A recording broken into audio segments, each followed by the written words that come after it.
வணக்கம்.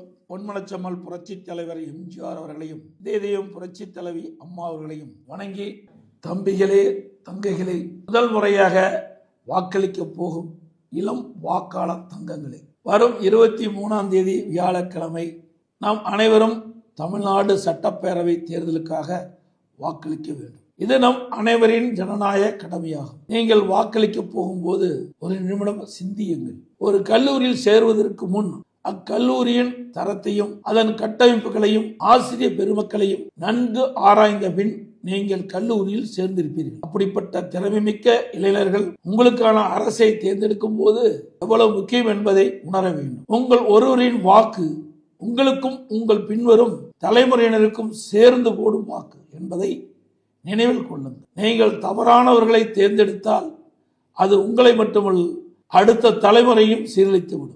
குழந்தைகள், பெண்கள், மாணவர்கள், தொழிலாளர்கள், விவசாயிகள், நெசவாளர்கள் என பல்வேறு தரப்பட்ட மக்களின் வாழ்வாதாரம் உங்கள் ஓட்டில் உள்ளது. அனைத்து இந்திய அண்ணா திராவிட முன்னேற்ற கழகத்தை தோற்றுவித்த புரட்சித் தலைவர் எம்ஜிஆர் அவர்கள் இளைய சமுதாயத்தை மனதில் வைத்து ஆரம்ப கல்வியில் சத்துணவை கொண்டு வந்தார். புரட்சித் தலைவர் எம்ஜிஆர் குறைந்த கட்டணத்தில் ஏழை எளிய நடுத்தர மாணவர்கள் கல்வி கற்க வேண்டும் என்ற தனியார் பொறியியல் கல்லூரிகள், பாலிடெக்னிக் கல்லூரிகள், கலை அறிவியல் கல்லூரிகள் தொடங்க அனுமதி கொடுத்தார். அதன் மூலமாக பல்வேறு நாடுகளில் இந்திய அளவிலும் உலக அளவிலும் உயர் பொறுப்பில் தமிழ்நாட்டைச் சேர்ந்தவர்கள் இருக்கின்றார்கள். புரட்சித் தலைவி அம்மா அவர்கள் பள்ளிக்கல்வி, உயர்கல்வி மாணவர்களுக்காக என்று இலவச சைக்கிள் மற்றும் லேப்டாப் கொடுத்து மாணவர்கள் முன்னேற்றத்திற்கு வழிவகுத்தார்.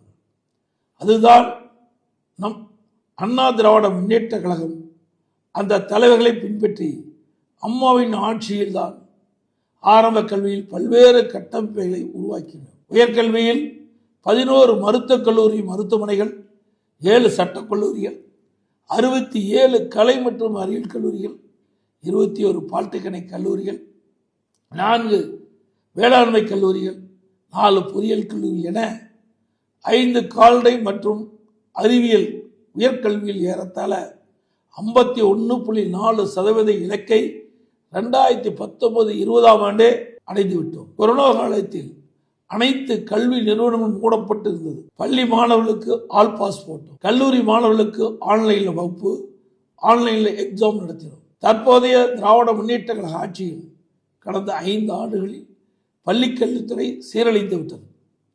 மாணவர்களிடையே போதைப்பொருள் கலாச்சாரம் ஊடுருவி அவர்களின் எதிர்காலம் பாதிக்கப்படும் நிலை உருவாகியுள்ளது. இந்த நேரத்தில் படித்த இளைஞர்களாகிய நீங்கள் 2 கட்சிகளிலும் சீர்தூக்கி பார்த்து அதன்படி உங்களின் எதிர்காலத்தை சிந்தித்து வாக்களிக்க வேண்டும். திமுகவை விரட்ட வேண்டும் என்ற எண்ணத்தோடு உள்ள நீங்கள் உங்கள் வாக்குகளை வேறு யாருக்கும் போட்டு வீணடிக்காமல் அனைத்து இந்திய அண்ணா திராவிட முன்னேற்ற கழக தலைமையிலான தேசிய ஜனநாயக கூட்டணி கட்சிகள் அதிக வாக்குகளை பெற்று அமோக வெற்றி பெறவும், அனைத்து இந்திய அண்ணா திராவிட முன்னேற்ற கழகம் தனி பெரும்பான்மையோடு வெற்றி பெற்று ஆட்சி அமைக்கவும் எங்களது தேசிய ஜனநாயக கூட்டணி கட்சிகள் சின்னங்களான இரட்டை சின்னம், தாமரை சின்னம், மாம்பழ சின்னம், குக்கர் சின்னம் ஆகிய சின்னங்களில் பெருவாரியான வாக்களித்து வெற்றி பெற செய்யுமாறு அன்புடன் கேட்டுக்கொள்கிறேன். நன்றி, வணக்கம்.